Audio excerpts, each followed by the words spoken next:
الحمد لله وكفى وسلام على عباده الذين اصطفى ما بعد.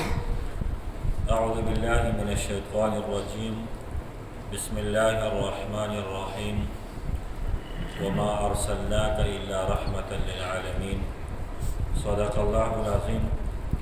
اللهم صل على سيدنا محمد وعلى آل سيدنا محمد وصل على المؤمنين والمؤمنات والمسلمين والمسلمات. د نبی کریم صلی الله علیه و آله وسلم چې کوم دشمنانو داغو نمونه بیان شوي او بیا درې پکې دشمنان خاصه د پیغمبر علیه الصلاة والسلام، یو ابو جهل، دویم ابو لهب او دریم عقبه بن ابي معيط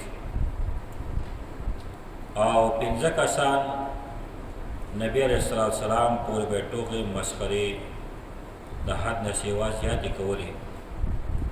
هغه پنځه کسان ننني درس کې به د هغو انجام څه شو او بیا د مکې مظلومه صحابه کرام د هغې متعلق یو څو خبرې عرض کوو. د نبی علیه السلام په دشمنانو کې اول نمبر دشمن ابو جهل. نوم د ابو جهل عمر بن هشام د بنو مخزوم سردار او د اسلام ازلی دشمنانو کې په اول نمبر باندې ابو جهل. نبی علیه السلام دغه لقب د ابو جهل ورکړ او د چالاکۍ د وجې نه د خپلې هوښیارتیا په وجه باندې قریشو دله نوم ورکړو د سردار د ابوالحکم. نبی علیه السلام دله لقب ورکړ ابو جهل او د ده متعلقه تیر شوي درس کې خبرې شوي دي چې د نبی علیه السلام ته د تکلیف د رسولو داسې موقع نه ده پرېښودې چې نبی علیه السلام ته تکلیف نه یې رسولی. او ده به یو خبره کوله چې زما نوم دی عزیز کریم، زه عزتمن یم، زه سردار یم. الله تبارک وتعالی قرآن کریم کې د ده مبارک فرمایي ان شجرة الزقوم طعام الاثیم كالمهل یغلی فی البطون كغلی الحمیم خذوه فاعتلوه الى سواء الجحیم ثم صبوا من فوق راسهم الحمیم ذق انك انت العزیز الکریم. زقوم ونه دا د خوراک وی، دا د ګناهګارو خوراک او د هغې سره به د ده دا کلمې به ایشېږي او الله تبارک وتعالی فرمایي چې موږ فرشتو ته حکم کو دی راونیسئ، د جهنم منځ ته وروولئ او بیا د ده په سر باندې ګرمې اوبه واچوئ او ته ووایې ذق انک انت العزیز الکریم. وسکه عزتمنده دا ځان ته وایي زه عزیز او کریم یم، د هغه عذاب وسکه. حضور اقدس صلی الله علیه وسلم فرمایي ابو جهل چې دی دا د دې امت فرعون دی. فرعون هذه الامت ابا جهل، د دې امت فرعون چې دی که نه ابو جهل دی. ابو جهل او بیا بل حدیث کې حضور اقدس صلی الله علیه وسلم کو فرمایل فرعونی اشد من فرعون موسی. زما د فرعون چې دی که نه دا د فرعون د موسی چې کوم فرعون د هغه نه دا ډېر زیات دی. اوس الله پاک د انجام څه وکړو، د ده پوره واقعیت مخکې څه بیان کړي، مخکې ورسره هم شي. انجام یې دا و چې په غزوه بدر کې د دوو ماشومانو د لاسه دی زخمي شو، د اس نه راتاو شو. بیا عبدالله بن مسعود رضی الله تعالی عنه فرمایي چې زه د ده سینې ته ور وختم، سر مې کټ کړ. نبي صلی الله فرمایي چې موسی علیه السلام فرعون چې و هغه هم په آخر کې د ایمان اقرار کړی و. لا اله الا الذي آمنت به بنو اسرائیل وانا من المسلمین، دا اقرار به کړی و، لیکن دا دومره لعین و دومره بدبخت و. عبدالله بن مسعود فرمایي چې کله د ده زه سټ مې کټ کو نو ما ته یې وایي چې نو ما سر له اوږد کټ کا، مرۍ مې لږ اوږده کټ کا چې تاسو کوم سرونه راغونډ کړي چې زما سر باندې کوم پته یې چې دا سردار سر دی ای محمد ته ووایه چې زما وسم ستا سره هغه بغض او دشمني وسم سیوا بیا ابو جهل چې کله د نورو قریشو سردارانو سره د بدر په کنده کې ګرځول کېدو نبی علیه السلام ورته اواز کوي څنګه چل دی ما ته نه ویلي د الله تبارک وتعالی د عذاب نه تاسو نه یېرېږئ بیا دویم نمبر ابو لهب د نبی علیه السلام سکت رو خپل نوم د عبد العزا او د اولنۍ ورځې نه د نبی علیه السلام د خانداني دعوتو د صفا دعوتو عام عربو د دعوتو په هر موقع د مخالفت کړی دی اسی تبا لک لهذا اليوم جماعتنا غرق شوی ته مونږ دې جمع کړو الله پاک سورې لهب راولي نبی علیہ السلام ته ته الله پاک ورې غل کی سزا بدل کړي نه زه چې کله دوباره را پاسم کنه زما مال به زما په دولتي زما هغه کوم ځان بچ کړم الله تبارک وتعالى ما اغنى عنه ماله وما كسب دا مال او دولت بیا بچ نه کی بیا دخل ام جمیل هغه د چا شاته نو دا تفصیلات بیان شوي د څنګه مردار شو الله تبارک وتعالى نشان عبرت وګرځو د غزوه بدر په اومه ورځ باندې دا بدن ما یو دانه راوخته مردار دانه راوخته هغې نو شروع بدبویي شروع کړه کور والدان جدا وي دبا چې د دې شي مرض دی چې موږ ته بدې ولګي دی یوازیوالي په حال کې مردار شو بیا درې ورځې د ده لاش پروت و چا لړکوونو بچو ښځې نه لړکو بیا چا ورته وویل چې دا ډېره بده خبره ده هغه کم سے کم سردار و نو بیا حبشي غلامان یې په مزدورۍ باندې راوستله وو په راښکدو یو کندې ته یې واچو راپاسې پې خاورې واړولو درېیم نمبر دی عقبه بن ابي معیط دیم د نبي علیه السلام په دشمنۍ کې د ټول نه مخکې او د ده واقعه مخکې بیان شوې ده د ده تعلق د ابی ابن خلف سره یو موقع ده د نبي علیه السلام څخه خبرې واورېدې نو چونکې د ده ابی سره ښه تعلق و هغې څخه به شوې ده محمد خبرې دې اورېدلې دي وی ناس هم خبرې مې واورېدې وی زما ستا تعلق به ختم شي صرف یو صورت پاتې اطلاع شو د نبي علیه السلام د ده په مخ باندې لړ وکړي نو زه به ستا تعلق باقي پاتې دی لاړ نبي علیه السلام تشریف فرماو نبي علیه السلام مخ باندې لاړې تو کړې بیا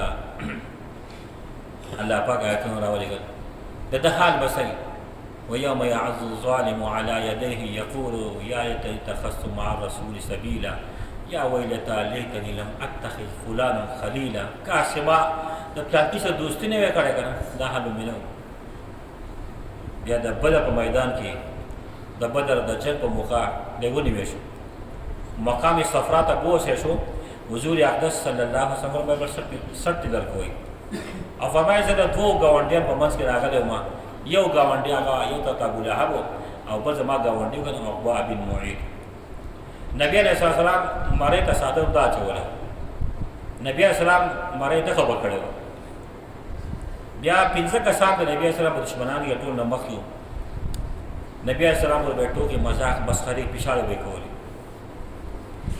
اسود بن عبد یغوث ولید بن مغیره اسود بن مطلب عاص بن وائل او حارث بن قیس دا ډېر درې کسان دي پنځه کسان دي نبی علیہ السلام ورته ډېرې پیشاړې کولې قسمه بیا رحمت للعالمین هستی څومره تنګ شوی و که نه د دې خلکو د پیشاړو طواف یې کوو طواف په دوران کې جبریل امین راغی نبی علیه السلام ورته شکایت وکړو چې دا پنځه کسان ما به ډېرې پیشاړې کوي د دوی د پیشاړو نه زه ډېر تنګ یم حضرت جبریل د نبی علیه السلام سره دی په دې کې ولید راغی وی فرمایل دا ولید دی حضور اقدس صلی الله علیه وسلم او دا حضرت جبریل د هغه د مرۍ رګ ته اشاره وکړه حضور اقدس صلی الله علیه وسلم تاسو ته سوکل بیا رسول الله استاسو د ولید نه کفایت وکړی شو. لږ ټیم پس اسود بن مطلب راغی. نبی اسلام تاسو کوي اسود دا دی؟ هغه اسود بن مطلب دا دی. حضرت جبريل دا سترګو د اشاره وکړه. حضور اقدس صلی الله علیه وسلم تاسو کو تا داسې چلو یا رسول الله د دنم تاسو کفایت وکړی شو. لږ ټیم پس اسود بن عبد یغوس راغی. حضور اقدس صلی الله علیه وسلم وايي اسود بن عبد یغوس دا دی. حضرت جبريل دا سر ته اشاره وکړه. حضور اقدس صلی الله علیه وسلم تاسو کوي دا تاسو چلو کو و یا رسول الله د دنم تاسو کفایت وکړی شو. لږ ټیم پس حارث بن قیس راغی. حضور اقدس صلی الله علیه وسلم فرمایي حارث دا حضرت جبريل هغه ګیر اشاره وکړه. نبی علیہ السلام ته پوښتنه کوي تاسو چې لوګو یا رسول الله تاسو د حارث بن قیس نوم کفایت وکړی شو. ګوره د څه ترتیب د کچا روان کړي. بیا عاص بن وائل راغی. حضور اقدس صلی الله علیه وسلم یا جبريل امین ته وایي دا عاص دا دی. نو حضرت جبريل دغه تالو ته اشاره وکړه. نبی علیہ السلام ته تاسو چې لوګو و یا رسول الله تاسو د دنم کفایت وکړی شو. و د دې پنځه وانو انجام ته ګورئ. ولید روان دی.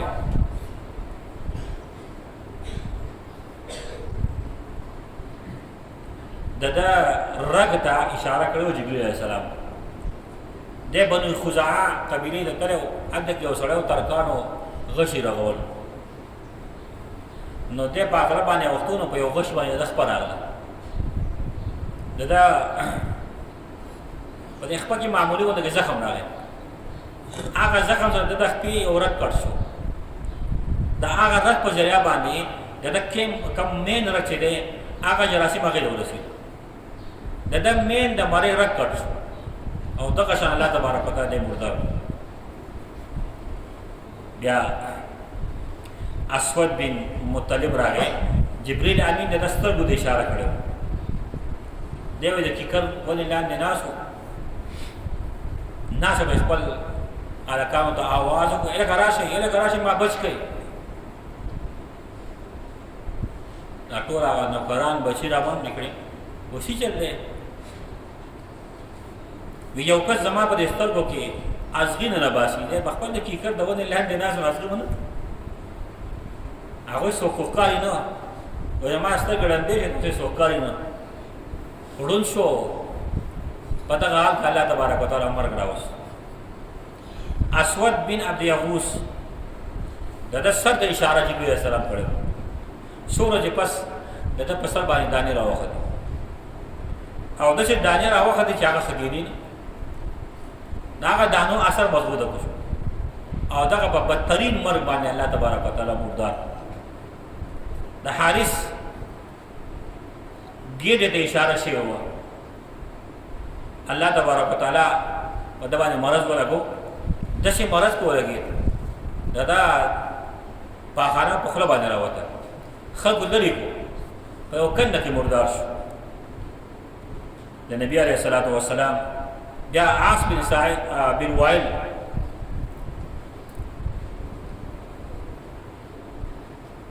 دا تلیت اشاره شی و.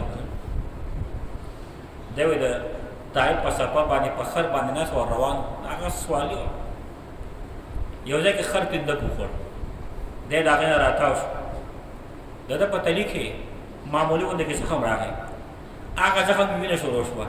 وینه ودرېدنو مسلسل وینه پیدا داغه د مردار شو. د نبی علیه الصلاه والسلام دشمنان الله تبارک وتعالى اړول د هلاک کړي اړولي. نمونږ ته خبره د نبی علیه الصلاه والسلام څنګه چې کله حضرت حمزه رضی الله عنه ایمان راوړو د کفارو د نبی علیه الصلاه والسلام د تکلیف رسول وس ختم شو. ځکه هغه په دباو کې شو چې یو طرف د ابوطالب دی او بل طرف د حضرت حمزه غونډه کې جوشیله انسان کلم کله د ایمان اعلان وکړو نو اوس خو دې پیغمبر د محمد ته تکلیف رسول صلی الله علیه وسلم ګران دي یو بله طریقه به اختیار د دنه خلاص شي و دا کم کسان چې په ده باندې ایمان راوړي په دوه شروع او د هغې دوه مقصدونه یو دا چې د باندې چا ایمان راوړی دی موږ به هغه مجبور وکړو دباو به وبې وهو سزا به ورکړو نو ایمان نه به واوړي که دا ونه شي نو که د نور چا کمزورو خلکو په ذهن کې راځي ایمان نو مخکې به سل پیرې سوچ کوي چې دا تکلیفونه پریشانۍ به راځي د نبي علیه السلام په مکه مکرمه کې د راتګ یو وجه دا وه چې هغه خلک د یوې خبرې خاوند د یوې خبرې بس چې جواب باندې به خبره وکړه بس چې به په دغو کې د ټول سره پرست چې دی حضرت بلال بن رباح رضی الله تعالی عنه دی د نسل حبشي و دی د امیه بن خلف غلام او چې کله د ایمان راوړو په نبي علیه السلام باندې امیه بن خلف خو د پیغمبر علیه السلام په سختو دشمنانو کې نو بلال نه سزا ورکول شروع کړ اول یې پر هزار باندې ته راوړه دا دین مه منه دا دین مه منه ونه شو نو سزا شروع کړه د سزا د مختلفې طریقې وي یو طریقه دا وه چې کله به غرمه تک سره شو دی به غرمو ته راویست غرمو ته به دی ولاړو چې کله به غرمه ختم شي دی به راویست واپس به یې کله کله به دی چې ګرمي به تېره شوه او شګې به ګرمې شي په دې به یې سملو او له پاسه به دروند شی کېښودو چې دا ډک نه شي والی درېیم صورت دا و چې کله کله به یې دې ته د اوسپنې زغره واغوستوله دله به یې زغره واغوستوله غرمو ته به یې ودرو نو اوسپنه به ګرمه شوه د هغې نه به د بدن ته تپ رسېدو کله کله به حضرت بلال دی وږی پاتې شو چې دی تنګ شي او د ایمان پرېږدي حضرت عمر بن عاص رضی الله عنه فرمایي چې ما په خپله باندې وکتل زه یو پیر روان وم او د مکې په ګټو کې بلال څملوستلی شوی له پاسه به ګټه ښودی شوې کله کله به امیه بن خلف په ده باندې له پاسه ودرېد چې دی ډک نه شي والی ایا په دغه ټایم باندې حضرت عمر بن عاص فرمایي دومره ګرمي وه چې زما یقین دا دی چې که په دغه ګرمو ګټو باندې چا غوښې ایښودی وی نو هغه به د ډېر ګرمایش نه سوځېدلې وه دونه ګرمي وه او حضرت بلال هغه په دغه باندې دی سملولی شو کله کله به د بلال خپې ته پړی واچو او د مکې راکاږی دی راکاږی د مکې په لارو کوڅو کې به د ګرمو شګو به یې دی راښکولو او یو پیره حضرت ابوبکر صدیق رضی الله تعالی عنه روان وکتل چې امیه بن خلف او د هغه ملګري حضرت بلال ته تکلیف ورکوي نو هغه ته آواز وکړو امیه بن خلف ته الا تتقي الله في هذا المسکین دې مسکین تاسو د الله نه یېرېږئ حتی متى انت دا څو پیدا تاسو کوئ امیه بن خلف یې صاحب د لاسه دا ستا د لاسه خلاص یې که که نه هغې خلاص یې کړم یو زما سره سودا وکړه زما سره حبشي غلام دی د دنه تکړه دی مضبوط دی نوجوان دی قیمتي دی ابدا درکړم امیه بن خلف ورته وایي په یو شرط به یې درکوم چې 100 مسقاله سره به ورسره راکړي 100 مسقاله سره به ورسره راکړي بیا ما ته منظوره ده بلال راوست نبی کریم صلی الله علیه وسلم خدمت کې حاضر کو و یا رسول الله بلال مې راوست او دی ما د الله د رضا لپاره آزاد کړی او بیا حضرت ابوبکر صدیق رضی الله تعالی عنه امیه بن خلف ته وایي ته خو لا 100 مسقاله وې سره که تا 100 مسقاله هم غوښتی ما به درکړی ما به بلال ستا نه اخیستی او بیا بلال په دې خلکو سره بد لګېد چې کله مکه فتح شوه نبی علیه السلام چې کله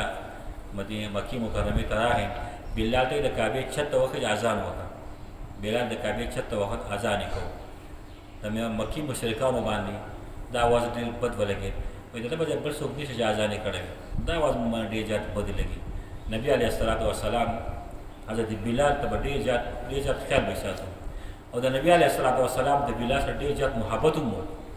د وفات نه وروستو حضرت بلال په مدینه منوره کې پاتې کېدو خوند نه ورکړ، لاړ بل ملک.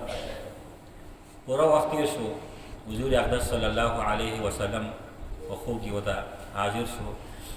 وی بلال څه عجیبه دوستي ده، دا دوستۍ حق نه دی، زما خوا نه راځي. حضرت بلال را روان شو چې راپاسې را روان شو نبی علیه الصلاۃ والسلام خوا ته چې راغی مدینې منورې ته. نبی اسلام روضې مبارکه سلام پیش حسنین خبر شو بلال راغلی. بلال ته ورکتل چې اذان وکړه.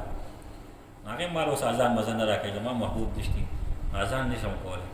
بهر بیا مو حسنین کریمین د نبی علیه السلام خواږه وسیو، د هغو خبره بلال نشو رد کولی. نو حضرت بلال اذان شروع کړو. اذان نو د مدینې مسجد نبوي خوا ته خلکو په کورونو کې چغې شوې، وی د نبی علیه الصلاۃ والسلام د دور اذان شروع شو. نو خلکو په زنانو چتونو ته سرونه راښکاره کړل او چا خپل ماشومان راپورته کړل، وی دا د نبی علیه السلام د زمانې اذان دی. بعض علما فرمایي یو ماشوم خپلې مور ته وایي د پیغمبر علیه السلام اذان خو شروع شو، خو دا ته وایي چې پیغمبر علیه السلام به کله راځي، نبی علیه السلام به کله راځي.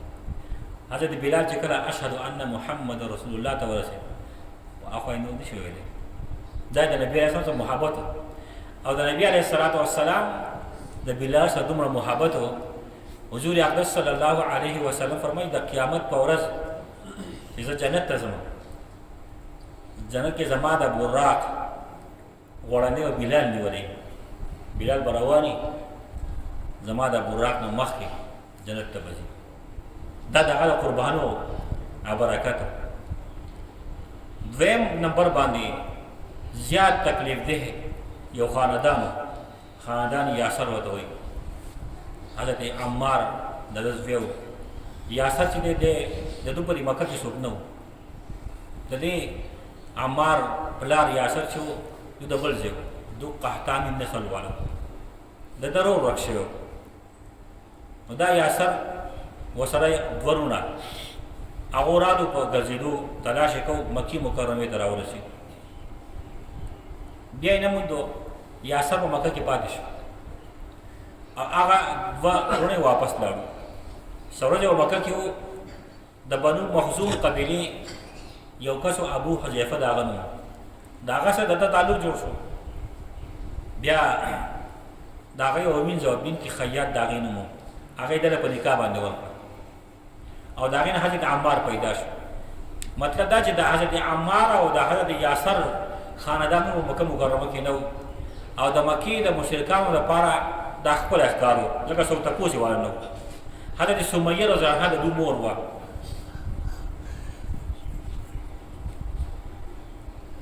حضور اقدس صلی الله علیه وسلم وایي الله پاک دې د یاسر په خاندان باندې رحم وکړي، زما په امت کې چې کم تکلیفونه دلو ورکړل شوي دي دا بل چا نه دي ورکړل شوي.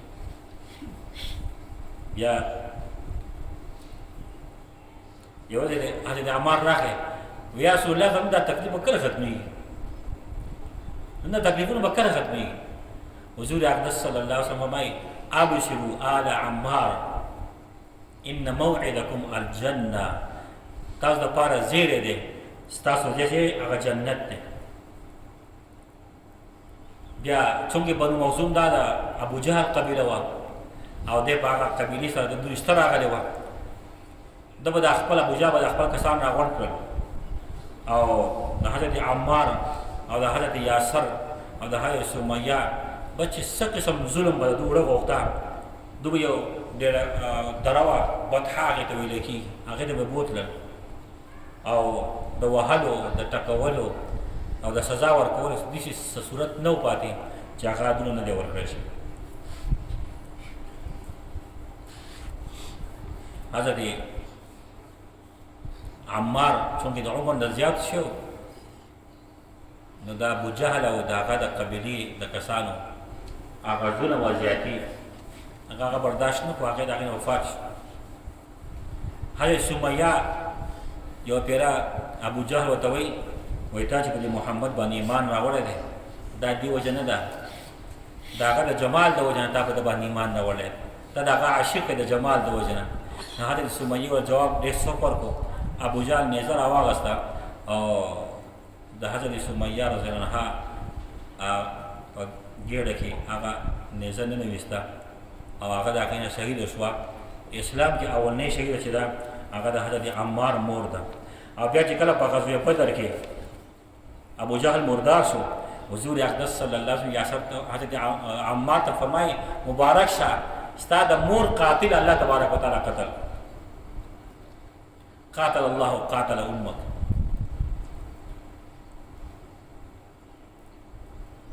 حضرت عمار لا دومره تکلیفونه څوک د دوی تپوس څوک نه و، د دوی د تپوس څوک نه و چې چا یې تپوس کړی وی. دوی د خپل طبیعت کانې ورسره کول. یو بل حضرت عمار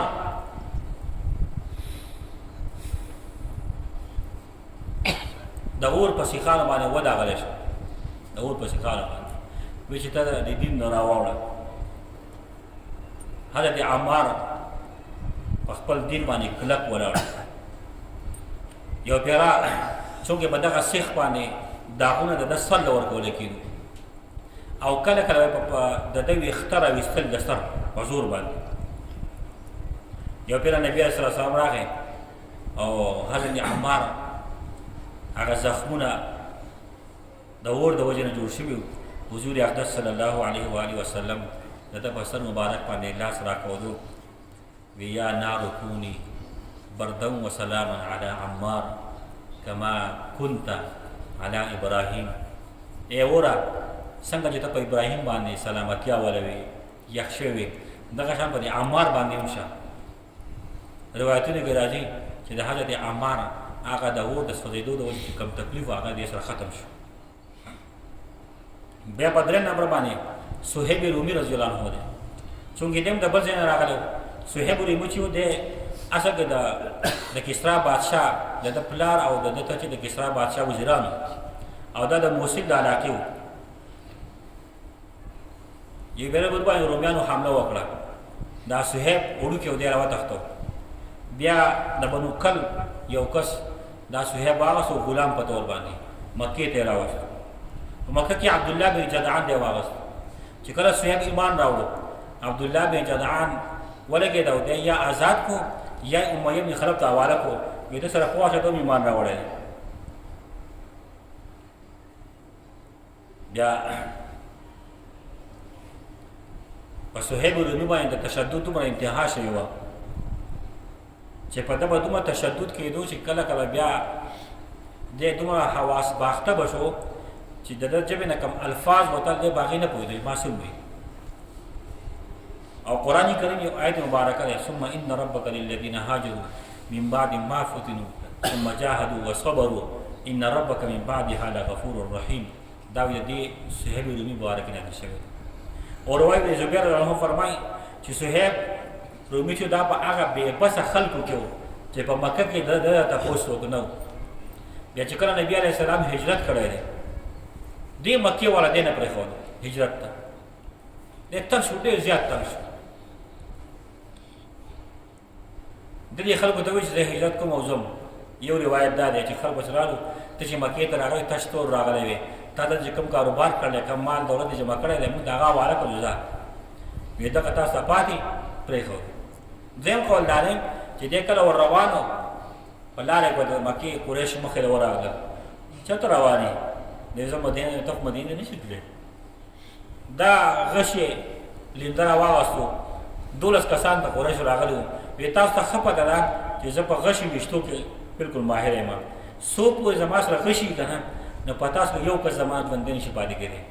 او چې بیا غشي ختم شو بیا څه کوئ چې کوئ. نو چونکې هغه په دباو کې چې دی وخت مو د غشو باندې ولي خو یو تاسو سودا کومه ما سره دلته کې مال دولت دی ما باندې کړی په یو ځای کې مې ښخ کړی دی که ما ته لار کوئ ما پرېږدی چې به د هغه ځای وخت هغه ځان راوالي. هغه وایي صحیح ده. زما څومره مال دولت چې دی هغه پلانکي ځای کې پروت دی راوالی. دو ته لار پرېښوده. صهیب واپس لاړ مدینې منورې ته راغی. حضور اقدس صلی الله علیه وسلم ته یې ټوله قصه وکړه. حضور اقدس صلی الله علیه وسلم تا خو ډیره منافع بخش سودا لري کړې، ډیره منافع بخش سودا لري کړې.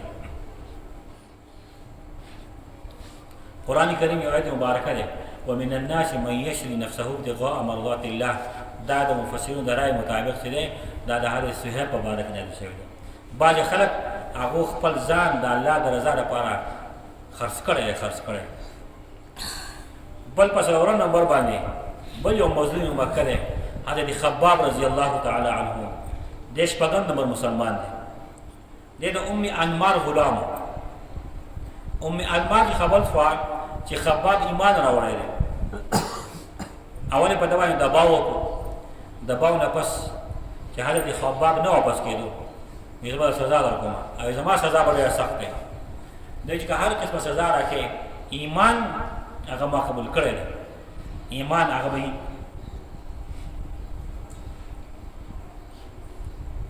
دی به ام انمار دی به سیخان ګرم کړل او د حضرت خباب په سر به یې داو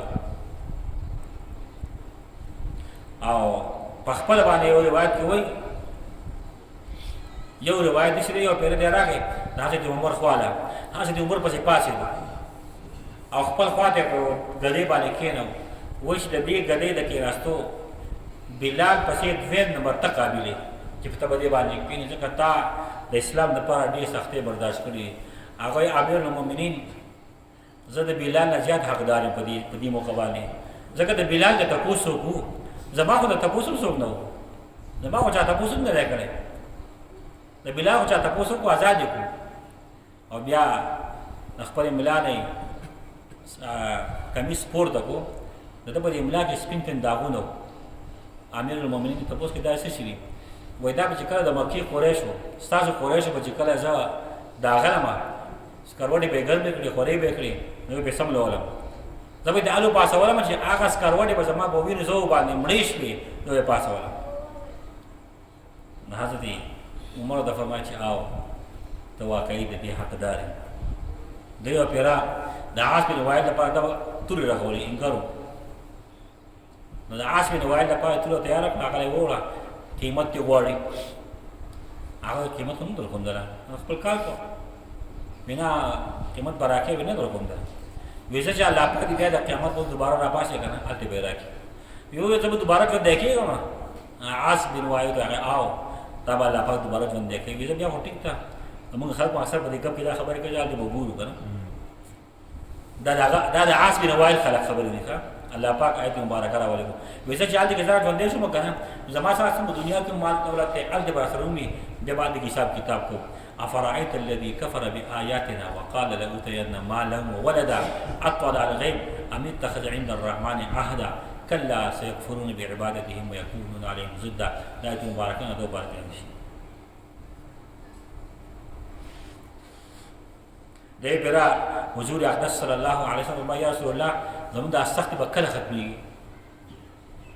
ظاهره خبره سخت به میلاو شي. ځکه دا تپوس کوو حضور اقدس صلی الله علیه وسلم وایي تېرشوي امتونو کې ډېرې سختۍ راغلي دي، داسې داسې سختۍ راغلي دي چې انبیا په ارو کې اره کړه شوي دي، د وسپنو په منګزو باندې هغه منګز کړی شوي دي.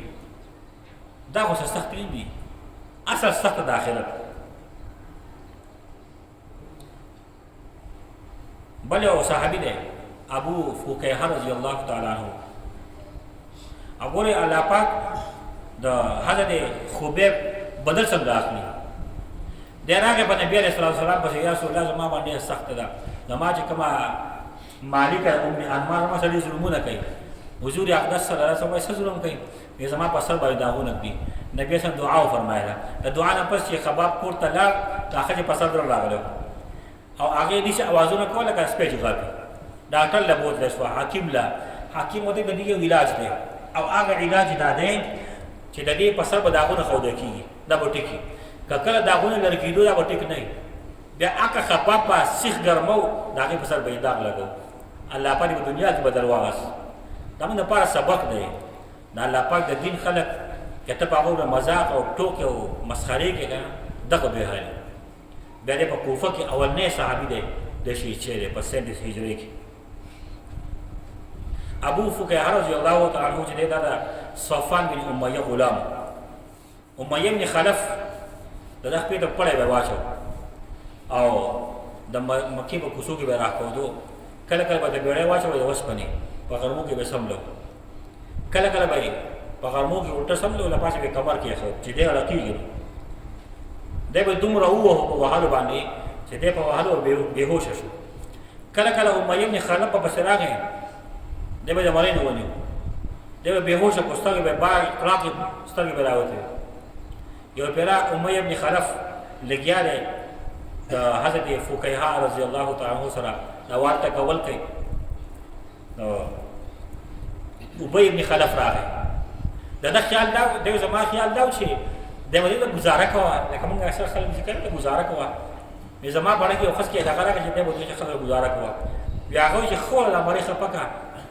او خو دا مری تاوکا دې مستحق دی اتفاقا په دغه موقع باندې حضرت ابو بکر صدیق رضی الله تعالی عنہ را هغه چې وکړل ابو فقیه رضی الله تعالی عنہ باندې ډېر ظلم کی وای غست آزاد د څه ډېر کسان غلامان کمزور خلک حضرت ابو بکر صدیق هغه سي آزاد کړی یو پیرا ابو قحافه مسلمان نه دی ابو بکر ته خبر شي ما ته غلامان اول خسته ته سم غلامان اخلا چې پیدا درکې ته بیا آزاد کی نو هغه سره پیدا راشي هغه یو څه چې کوم ځامن ته د پاره کوم هغه بډې سره کوي وسيجنبها الاتقى الذي يؤتي ماله يتزكى دې مبارکه په دغه مقنات شي ولی وزنان صحابین حضرت زنیره رضی الله تعالی عنها اشپاگم نمبر باندې په تقریبونه کې دا د حضرت عمر وینځو څنګه حضرت عمر ایمان نو راوړی د دې د ایمان نه چې خبر شو دا به وهلا دې به قلار شو دې ته به وی د دې وجه نه مقلاسه حضرت عمر بوته وی د دې وجه نه مقلاسه په تا وړو وسو د دې وجه نه خلاص ول ستړی شو د دې وجه نه خلاص ما چې ستړی شو بیا ابو جهل راغی بیا نور سرداران راغل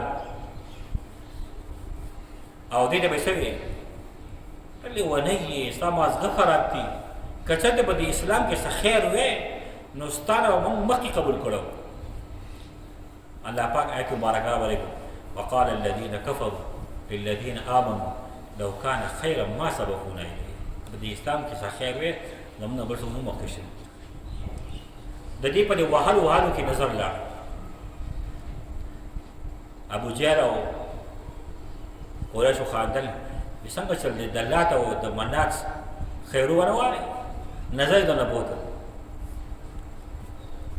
د شپې الله پاته جان یا الله په نظر مې زکات نشتی خدا ابو جهل او داغه د مرګرو د پیغور زما زړه ټیسټ راځولې دي یا الله زما نظر یو به واپس کی زما نظر یو به واپس کی چې د دوه وخت چې لات او منات نشي کوی څه چې الله تبارک وتعالى کوي سبا دراوت الله پاک نظر واپس کړو ابو جهل ته ما نظر خو الله پاک واپس کو به ګوره محمد صلی الله علیه وسلم غټ ساحر دی ستاغه تل نظر واپس ودار سحر اثر دی اثر حضرت ابو بکر صدیق رضی الله تعالی عنہ خبر شو لا حضرت عمر له پیسې ورکړي او دغه واغست او د الله درزه لپاره آزاد نور ډېر صحابه کرام مظلوم صحابه کرام چې هغه د اسلام لپاره په دغه وخت کې کوم قرباني ورکړي دي نن دنیا هغه ته حیران ده چې دې خلکو په ابتدا کې دومره غټه قرباني ورکړي آیا دا کم همت او دا کم هغه سره ورته او کوم ملاوي شي او چې هر قسمه سخت برداشت کوله اسلام پر خودو ته تیار نه مونږ د پاره سبق ته دنیا کې موږ ژوندۍ تیرو نو کله چې موږ باندې سخت راشي تکلیف راشي چې موږ د اسلام نه واده وو موږ اکثر بعض خلک باندې تکلیف راشي نو موږ په جواب باندې قسمه الفاظ جاری کی تکلیفونه به هغه خلکو باندې راغلو بیا د اسلام په اړه کې هیڅ تکلیف راشي خبر راشي نو موږ په ځای د دې باندې چې موږ مایوسي اختیارو نو موږ پزړه کې نو امیدي پیدا کی د الله تبارک وتعالى رحم کرم دا سیوانه او د الله پاک امتحانونه انسان باندې د پاره راوي د ترقی وشي امتحان کی د ترقی لپاره امتحان جراشي سره ترقی کوي نو چا باندې قسم امتحانات وي د ترقی لپاره کوم څه سخت تکلیف راځي د زموږ د ترقی لپاره دا الله پاک د سوال کو چې الله د امتحان قابل نه د سوال کوي چې الله زه د امتحان قابل نه ما باندې خپل رحم او کرم وکړي الله رب العالمین د عمل کو توفیق راکړي. په دې بچ بیا اولنې هجرت حبشه دغه مظلوم مسلمانانو کړی دی، ان شاء الله راوړ درس کې به هغه متعلق خبره کی. سبحانك اللهم وبحمدك نشهد ان لا اله الا انت نستغفرك ونتوب اليك. اللهم انك عفو كريم تحب العفو فاعف عنا. اللهم انك عفو كريم تحب العفو فاعف عنا. اللهم انك عفو كريم تحب العفو فاعف عنا. ربنا تقبل منا انك انت السميع العليم وتب علينا انك انت التواب الرحيم. وصلى الله تعالى على خير خلقه محمد واله واصحابه.